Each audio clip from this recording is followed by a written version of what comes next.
Hi, I'm Mark Sloboda, and this is The Real Politique.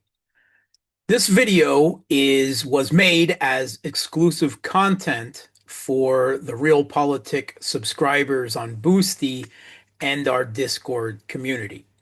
However, I'm making it available for you to watch as a sample in case you like what you see and you'd like to see a lot more of it. Then you can join us on Boosty and maybe even considering becoming a subscriber. Um, as a Russian citizen living in Russia, the I'm now, of course, like everyone else, under Western sanctions over the conflict in Ukraine. And I can't make use of the normal content monetization channels, YouTube, Substack, Patreon, Buy Me a Coffee. Yeah, none of it works for me. But Boosty is sanctions proof. It's essentially a Patreon. It's like Patreon, right? And it has worked quite well for me. I'm quite happy with it, and it's sanctions proof. So I collect, first of all of the interviews, the shows, the debates I do on all other formats with all other people there, and anyone is free to watch those. However, I also do exclusive content there 3 times a week. On Mondays, I do an in-focus of video on one particular topic and blow it up, right? Look at it in greater depth. On Wednesdays, I do a question and answer session where you get the chance to ask me questions directly, and I'll take my best bat at the answers. And then on Fridays, I do a very thorough week in review, taking a look at the most geopolitical important events and articles and commentary of the week. And it comes out to be usually in excess of 3 hours of exclusive material a week. So, watch this. If you like what you see and you'd like to see more of it, then consider joining us on Boosty and subscribing if you have the inclination and the ability. You will also get access to an exclusive Realpolitik Discord community where you're free to engage in debate and discussion with a degree of like-minded people, but without any NAFO trolls, spam bots, adverts, or anything like that.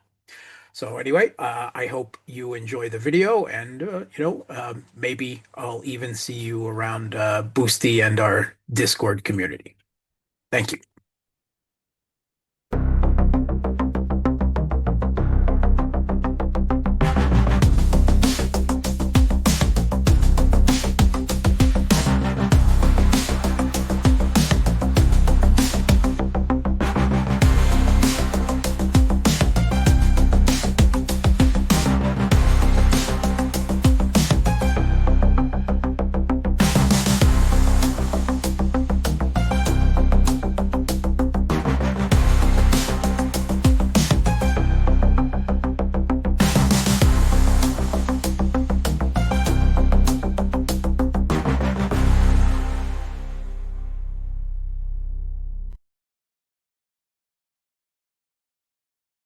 Hi, I'm Mark Sloboda, and this is The Real Politique.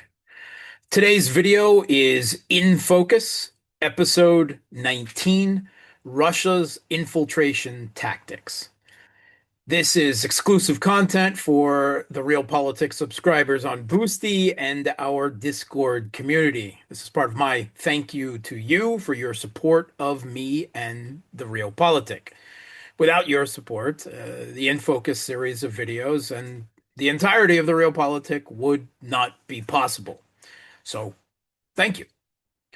Um, During the InFocus series of videos, what I like to do is take a look back at some recent events, news articles, commentary, or even a bit of theory or other areas of international relations, geopolitics that I think warrants a closer look at than the frenetic 24/7 hour mainstream media news cycle usually allows for. I do a little bit of research, I look into the matter a little more closely, and I share what I find on that topic with you. So, without any further ado, let's go ahead and get started. Russia's infiltration tactics. Okay, so um, Putin in the last week spoke at the annual Valdai International Relations Club in Sochi, in Russia. And among many other things, he talked about very eloquently with a very high level of both information and international relations theory. Um, One thing he slipped in that seems to have caught a lot of people by surprise and left them asking some questions is a comment talking about Russian military tactics and their advances on the battlefield in Ukraine. So he said, I referred to the way combat tactics have evolved with the introduction of new technology. But just look at what our television networks have been reporting on the way our troops have been advancing their positions. Of course, this does take time. There are advances. Even if they move forward by groups of two or three, there are still advances. The electronic warfare systems have been quite effective in jamming these drones to enable our troops to advance. The situation here is quite similar.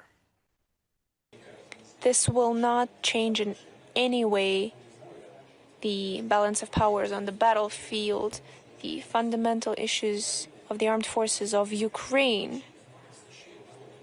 no matter how many UAVs they get, and no matter how many lines they create with those UAVs. Without the personnel, there will be no one to lead those battles. They have to change the tactics.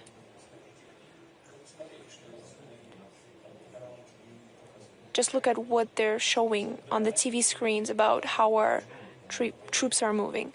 2, 3 people, but they're moving. RAP is working, so they're continue step by step to move forward. So, this is a feature of combat, close quarters, encounter battles at the contact line in the conflict in Ukraine right now, and really for some time.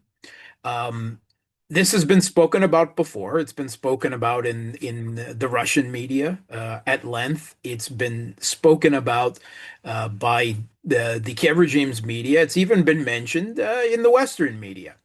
And it's been talked about by no less than the also including the Kiev regime's top general Syrskyi and the Kiev regime's former top general Zaluzhny.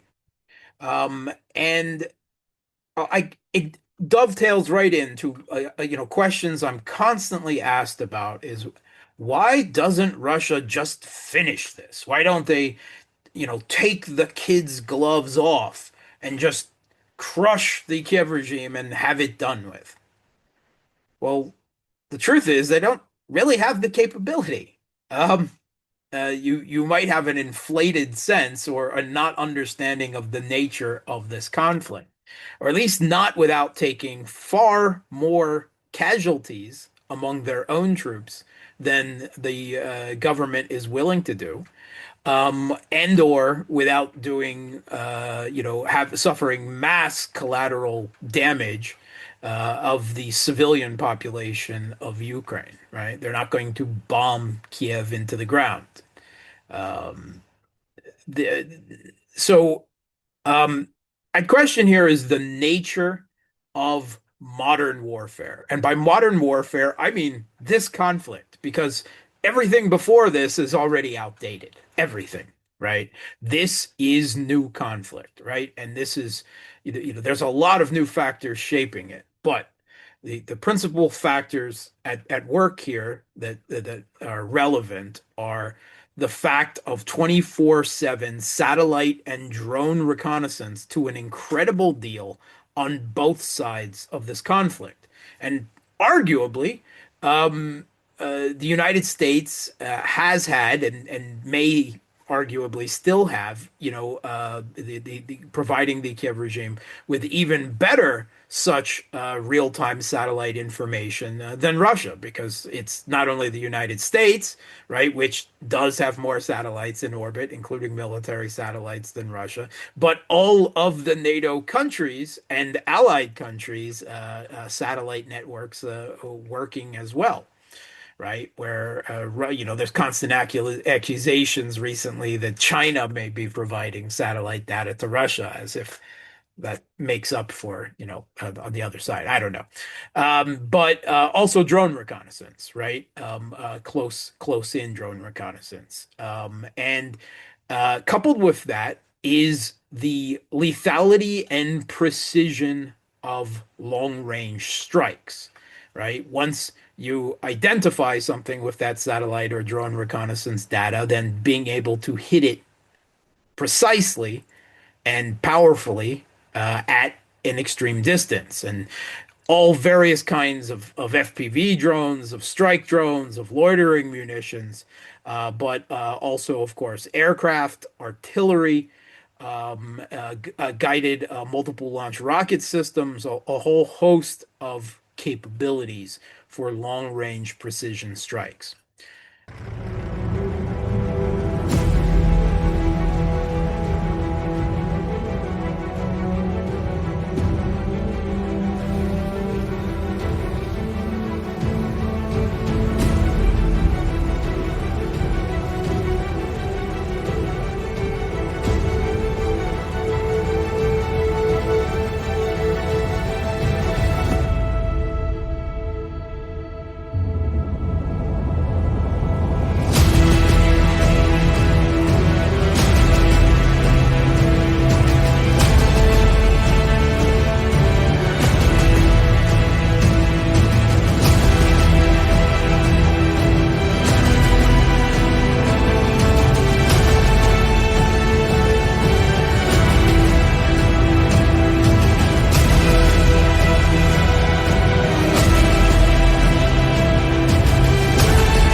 And what this means is that it makes particularly offense extremely difficult.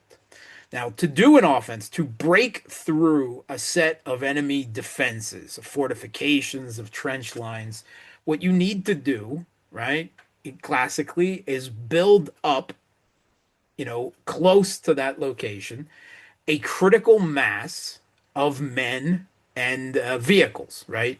Tanks, infantry fighting vehicles, right? You build it up and then you surge forward to break through those defenses. The problem with modern conflict, right? A conflict like this, right, which is peer near peer competitor, with the, this isn't just the Kiev regime, right? This is all of NATO, all of their intelligence, all of their military economic power, all of their strategizing that is going together, right? The Kiev regime's operational and logistical rear is Europe. Right? It's Poland and Germany and Romania. And then those are targets that Russia can't hit.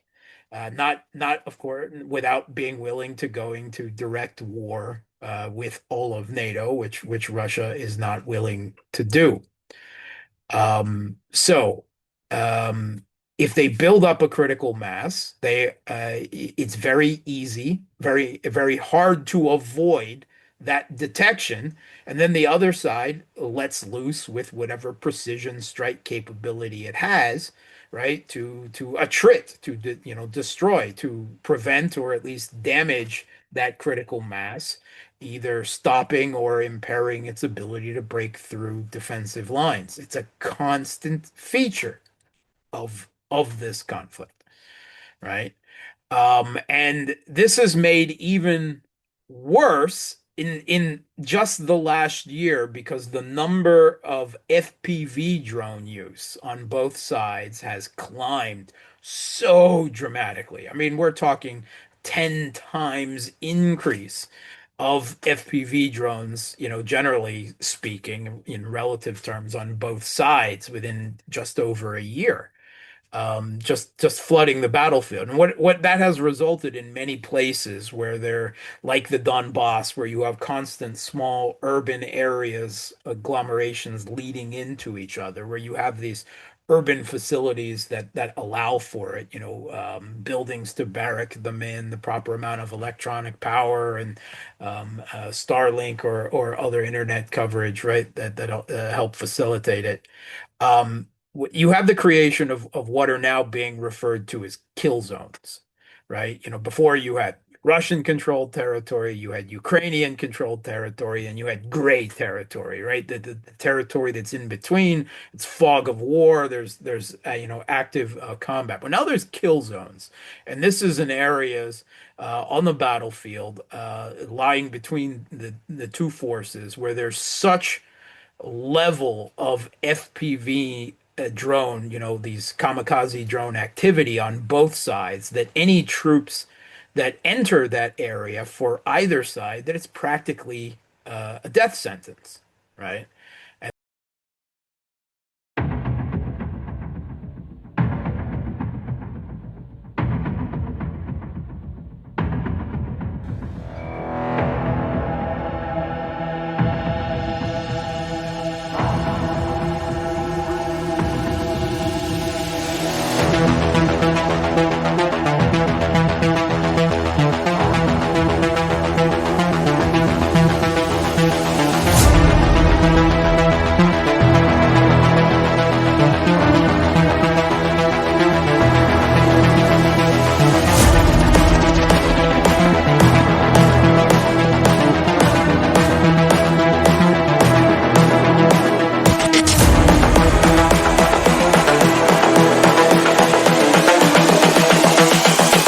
This is the future. the only ways to get around it is, either very powerful and effective electronic warfare, which is a constant arms race in and of its own of creating drones and using frequencies that are not affected by it, or fiber optic drones and so forth. Either a wide and potentially time intensive flanking maneuvers around those kill zones, or identifying the drone control centers on the other side and using long range precision strikes, 10 kilometers, 20 kilometers back, finding them and hitting them and stopping the drone threat, forming the kill zone on the other side that way. So, to avoid this threat of long range strikes and to deal with this constant FPV screening effect, Russian troops have received some attention recently, and this is what Putin is addressing here, for what is being referred to as infiltration tactics, right? Or sometimes I've seen it referred to as trickle tactics.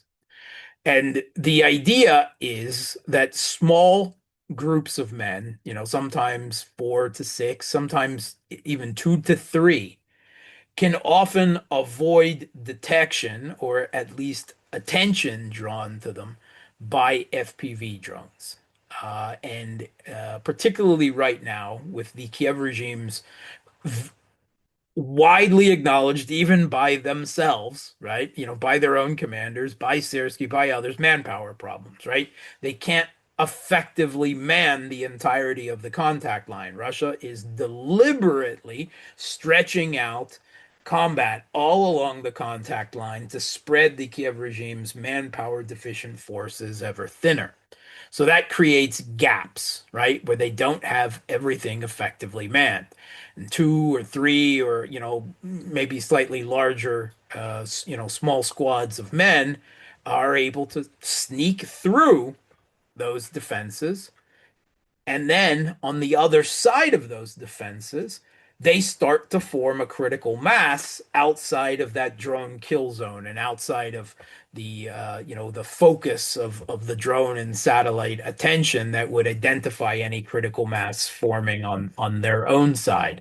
And then once you start forming a critical mass, right, on the other side, that almost immediately collapses those defenses because now they've got opponents on both sides, and so forth.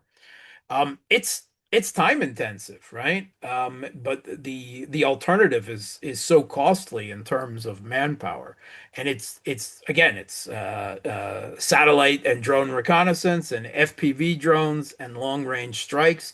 It's a feature of modern warfare, and it you know it takes time. It's a bloody slog, particularly when you have to clear a country the size, of Ukraine, trench by trench, building by building, room by room, in this, in urban areas, in this way.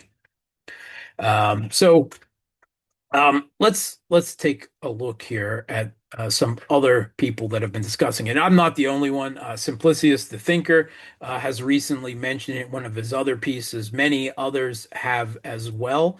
I think a lot of people who are paying close attention to the tactical nature of this conflict have noticed it, right? So here's recent comments by Zaluzhny, right, in speeches he gave in the West. The strike zone of both strike UAVs and artillery acting jointly is constantly expanding. The recent destruction of civilian transport, quote unquote civilian transport, on the Slavyansk Izum and Slavyansk Borodinkovo routes confirms that the precise strike zone is constantly expanding. So Russia's ability to strike for deeper precisely is growing, right? That's been clear over the course of this conflict. It's constantly growing. That's part of the evolution of this conflict. It is clear that this leads not only to the destruction of logistic routes, but also to the gradual disappearance of the concept of the rear, because its traditional placement behind battle formations at a distance of less than 40 kilometers is no longer possible due to constant enemy fire control. These precise strikes, identification and strikes. As a result, the defense is gradually transforming from active holding of positions, operating in coordination with other echelons and reserves and fire means, into the survival of small, often isolated groups constantly pressured by both remote reconnaissance strike means and the infiltration of small infantry groups. So you see it has effects on both offense and defense. He's talking about it from the defensive side here, but he's also talking about this infiltration of small infantry groups. Consequently, such a defense structure leads to the blurring of what seems to be a continuous front line, and sometimes to an actual misunderstanding of the real definitions of one's positions along defense boundaries. So the Russians have invented another solution to overcome the positional deadlock. This is the so-called infiltration. Infiltration of individual servicemen and enemy infantry groups deep into our defense through gaps in battle formations. We clearly saw all of this in the example of the Dobropolye salient, Pokrovsk, and already Kupiansk, Zaluzhny wrote. Now, he's actually wrong here because Russia didn't invent this, and it's not new in this combat. Zaluzhny has used this tactic himself, right? The Kiev regime uses it and has used it actually for some time.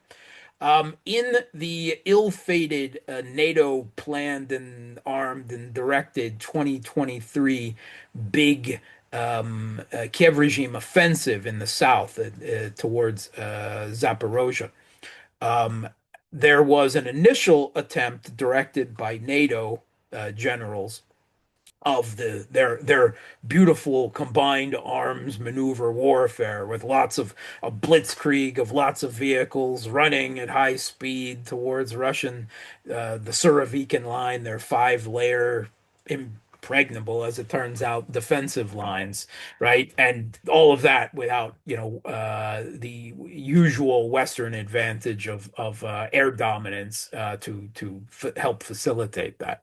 And it was wiped out, right? It was wiped out. It never penetrated the first Russian defensive line. But about midway through that offensive that lasted for several months, Zaluzhny switched away from that combined arms maneuver warfare. And he was doing exactly this. He was trying to infiltrate through Russian defensive lines with small infantry groups that could evade a detection, or at least, be small enough that might not be worthy of a precise strike, or at the time there weren't as many FPV drones and the like. And there's no question that once they adopted this tactics, they did better. They still didn't succeed, right? That offensive was crushed, but they did better and they lasted longer. They got closer to Russia's defensive lines and actually got at least on top of the first defensive line at one position using exactly these tactics. However, the Russian defenses were too strong and they were too well manned, their defensive positions, to enable them to effectively infiltrate through and onto the other side. They tried. They had better success than they did with the Western style combined arms maneuver warfare, blitzkrieg attacks. But this isn't necessarily just a Russian tactic. The Ukrainians have used it and do use it, when they're on the offensive too, and it's not new. It's been used before. So here is a comment from in Al Jazeera on this topic. But according to Oleg Ignatov, a Western, puppet senior Russian analyst at the International Crisis Group, one reason behind Russia's swelling number of troops is that they're now suffering fewer losses. This is explained by a change in tactics, he told Al Jazeera. Russia has almost stopped using heavy equipment on the battlefield. There, they're talking tanks, infantry fighting vehicles, armored personnel carriers, and the like, right? That's what they're talking. Because it is highly vulnerable to drones, right? Even if they can't be destroyed, they can often be immobilized. And they can be detected at a great distance because of satellite and drone reconnaissance when they attempt to assemble for the things. This is too costly, right? When a very cheap UAV drone, assembled from Chinese parts, can take out a very expensive Russian tank, or infantry fighting vehicle, or at least immobilize it, and then facilitate further strikes that could destroy it. That's just not an acceptable attrition exchange.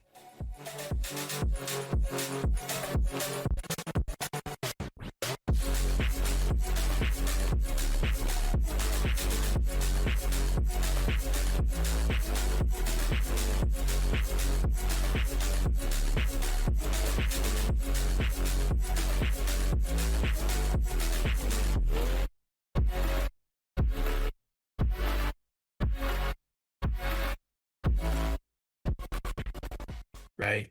So what Russia has often done is just leave their heavy equipment. They haven't been using it. They've been still building it, right? They're creating an incredible reserve that maybe later, when they break through the Kiev regime's defensive lines and they don't have to worry about as much response with precision strikes or drones, when there is a real crumbling or collapse, then they'll have all of that in reserve to use, right? But right now, there's just not at that situation yet. So no need to have that equipment destroyed when they're getting better results with this infiltration tactic with small infantry groups. And these small infantry groups, they're not just going alone, right? This isn't the meat waves, right? They're heavily backed by Russia's own UAVs, right, that are forming an advanced screen for them, and by Russian artillery, which is help, softening up the positions beforehand, and any other, precise strikes that they have of clearing the way beforehand. Um, the last time Russia used heavy equipment on a large scale was during the Kursk operation in winter, which again this isn't universal. There's different situations that call for different, according to the geography, according to the defenses. So sometimes these infiltration tactics might work, and there's other locations where they might not. Maybe on the open steppe areas in the south, it might make more sense for Russia to use more vehicles or to use motorcycles for infiltration tactics, which is another thing that Russia has frequently done because the speed of these motorcycles often enables them to evade the drones by speed instead of by stealth. So that's another type of infiltration tactic they've been using where it makes, topographic sense. Russia has not attacked with large groups of soldiers for a long time. Russia uses small groups, sometimes one or two people, to gradually infiltrate Ukrainian army positions under the cover of drones and artillery. This reduces casualties, right? There's no meat wave attacks. There never really has been on either side, to be fair. People will often be surprised of how small battles encounter battles at the contact line. How many troops are actually on the contact line, right? Troops on the contact line are often acting, they're small and they're acting as screening forces to detect an enemy advance, often pull back, and then forces in reserve come forward to deal with the advancing threat, right? They're more like tripwire forces in many locations, not everywhere. But the actual forces engaging in battles are not always, but often small, company-sized, even platoon-sized, squad-sized. This is often the size of conflict that is occurring. It's just occurring at this scale, spread out over vast distances, many times over, all along this enormous several thousand kilometer contact line. So. We also had this is an interesting Twitter X post by a Western, a very pro-Russian, or pro-Kiev regime journalist from before the conflict even started. He's very rabidly anti-Russian, but he was embedded with some troops at the front line recently and reported, and a lot of his observations show this. You know the nature of the frontline contact and these infiltration tactics that Russia is largely using, particularly in the Donbass right now. Um, so yesterday I had the rare opportunity to speak with infantry from Ukraine's 14th Brigade. They had just returned from a 90-day posting in Novoekonomichnya, one of the hottest parts of the entire front. Their commander, Bobruk, had some very interesting insights. But Brook and his team had just completed a 90-day rotation, basically on the zero line gray area the entire time. Surviving this was almost a miracle. They now just had 5 days off, mostly still in Donetsk Oblast, before heading back. The lack of manpower is that bad. Units are all tiny now on both sides, but Brooks' team deploys mostly in pairs, and Russians come in ones or twos. Even three soldiers together is already enough to almost guarantee an FPV drone strike, Bobruk said. Here, armor has nearly disappeared from the battlefield. Tanks, infantry fighting vehicles, and heavy vehicles are all but absent now. We saw enemy army literally 3 times total in 90 days. Baburk said, it's only men now, just meat. Well, men and drones and artillery and the like. But he would go on to say, um, just as a side note, he also, in the same thread, noted pro-Russian civilians in the Donbass supporting the enemy is a huge problem in these frontline villages. Babruk tells one story of two locals in a building to their west warmly greeting Russian soldiers and welcoming them in, allowing them to use their apartment. This meant that his team, which had been largely holding in place, was now suddenly flanked from their left. Many, many cases of this, he says. Everyone's still left in these places near the front. The Kiev regime forces call them the Zhduni, the waiters, the people who wait for the Russian advance because they want to be on the other side of the lines. They are pro-Russian, many actively helping them. We are constantly endangered by them. Well, no wonder you're Banderites. What do you expect? This is East Ukraine. This is Russian-speaking Ukraine.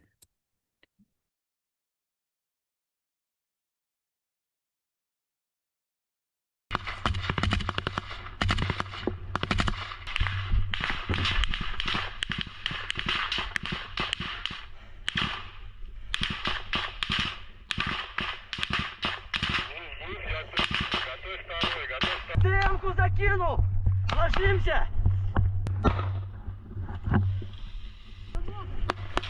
Портой, подтягивайся, подтягивайся!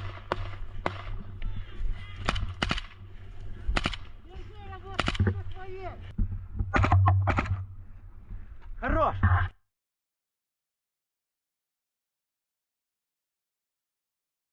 So this has also been discussed in the Western media. Let's briefly just take a look at some headlines here.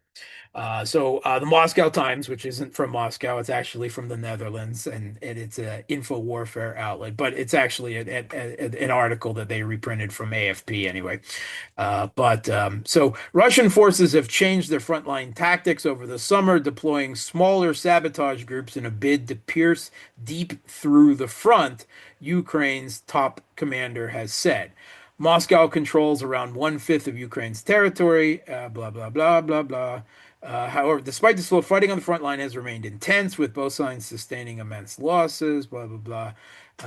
Russia switched its frontline tactics and was now deploying small groups of 4 to 6 soldiers tasked with infiltrating Ukraine's defenses. Since the beginning of summer, there has been a change in the enemy's tactics.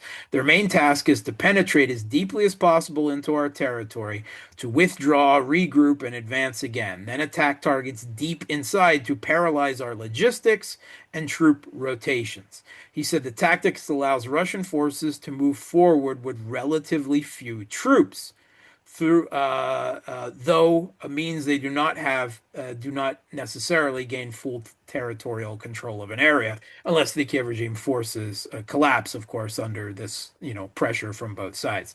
Russian troops managed to pierce Ukraine's defenses in August near the eastern coal mining town of Dobropilya before the Kiev regime pushed them back. They did not push them back. That's Kiev regime propaganda. Russian forces are held and under repeated counterattacks and are advancing again in the same area. Anyway, Sersky said the overall situation on the front line, which stretched 1,250 kilometers, was difficult, with Russia advancing in key sections. Said Ukraine was changing some of its own air defense to counter increasing Russia. All right. That shows that it is being discussed. Here, another one, diffusion of Russian troops. He calls it diffusion instead of infiltration, right? The idea, the physics phenomenon that vaguely resembles the state of the battlefield today, the penetration of atoms of one substance between the atoms of another, the penetration of combat units on one side into the ranks of another, and vice versa. It is a two-way process, right? Meaning, again, that it blurs the area of the idea of a front line, right? Where in some places there are entire zones where the positions of the Ukrainian armed forces and the positions of the Russians are mixed. Of course, this is a state of affairs imposed by the enemy. Well, whoever the enemy is on using the tactic, because both sides have used it. He needs to disorganize our defenses by making this process more difficult for us, right? This has a contact line tactic, massive use of drones, satellites. It's just a feature of modern warfare. It is a change, and there is no going back when both sides have these advantages. And no matter, Russia has an advantage in all of these things. They have more drones. They have more types of drones. They have better drones. They have more artillery, right? They have more men. They have better trained men. But all of these advantages are still only on a relative scale. The Kiev regime largely has the same things, right? The same capabilities. They have long range strikes, they have some air defense, right? They have artillery.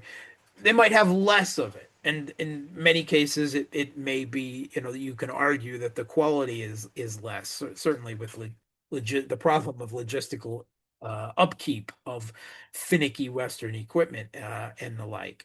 But the gap between the two capabilities doesn't mean that Russia can just roll right over them. They have to deal with all of these threats, and they are winning. They're winning with whatever the propaganda is, in relative terms, few casualties. And this tactic, this infiltration tactics, is one of the ways where it makes sense that they are accomplishing this.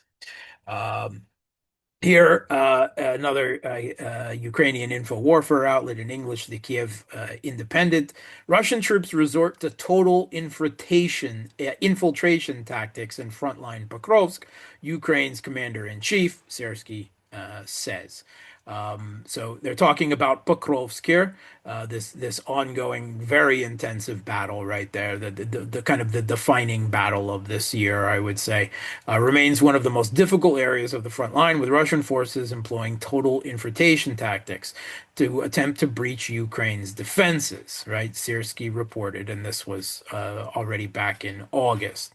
Pokrovsk has for months been one of the most heavily contested battlegrounds of Russia's defensives. Most difficult situation. He specifically mentions Dobrapilya, Novopavlivka, where Russia has made big advances. Right, the enemy is stepping up its efforts to capture our key agglomerations, looking for vulnerabilities in our defense, and conducting active combat operations in several directions simultaneously. At the same time, the Russians are resorting to a tactic of total infiltration, with an increase in sabotage activities in our rear.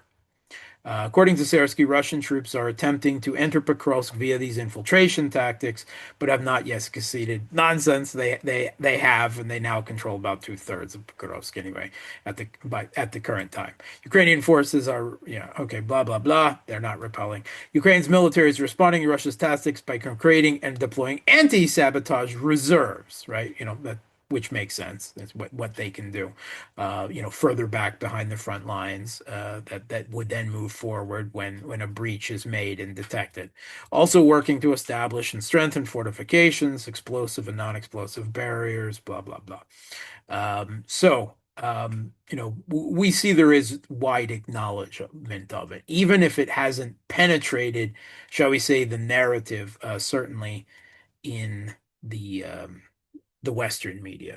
And I think there's a lot of people who still talk about this conflict that don't realize the real nature of this close quarter combat, and at the contact line, which again is only one part. You've got the war of attrition in the skies, the war of attrition of economies and energy supplies and the like. But I think it is important to understand this, right? To keep our perspective and our expectations of the speed of this conflict, in realistic terms, not just realist terms, but realistic terms, to understand the nature of this conflict. And again, because this conflict, one, is setting all the precedents of modern warfare, of future warfare going forward, with this first huge use of drones and now AI, and other things going forward on both sides, but also because the results on the battlefield are affecting and will seriously affect the global geopolitical situation and potential world order. So, I think at times it is helpful to focus in narrowly like this, and then able to go back to a wider geopolitical view with a better perspective and understanding about, why for instance, again, people seem to have unrealistic expectations about Russia's speed, or that they're not engaging as much as they could, or they're holding something back. When they're holding something back, it's because it makes sense to do so. And like I said, all of these heavy vehicles that they're not using at the contact line in a lot of places, like the Donbass, particularly the Pokrovsk area, they continue to build up, and they will be used, right, more effectively at a later time in this conflict, whether that's for some big breakthrough where maneuver warfare then becomes more possible, or God forbid, at the case of a direct Russia-NATO clash that could still occur somewhere down the line.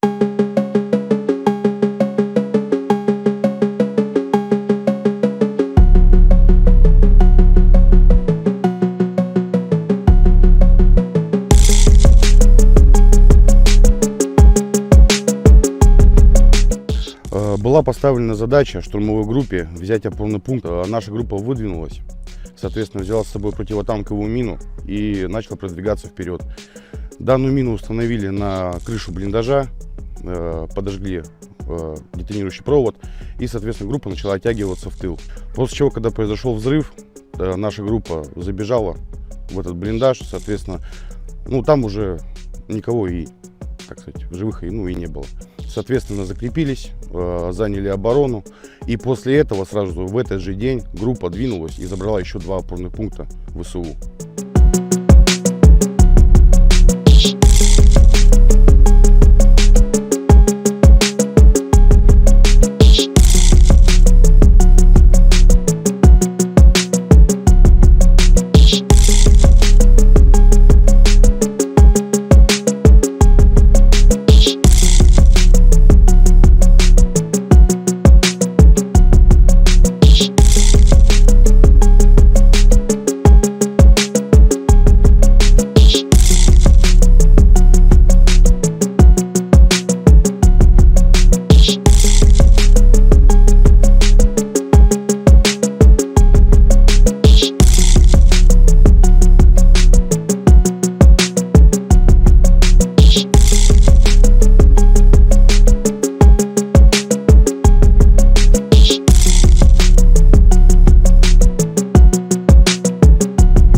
That's why I thought important to discuss these infiltration tactics that have, received a little more attention recently, and I think it behooves us to understand the nature of the combat at the contact line in order to proper do strategic and geopolitical analysis of the situation.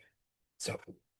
Let me know what you think in the Discord or in the comments on Boosty. So that's all I have for you this evening. Good night and до свидания.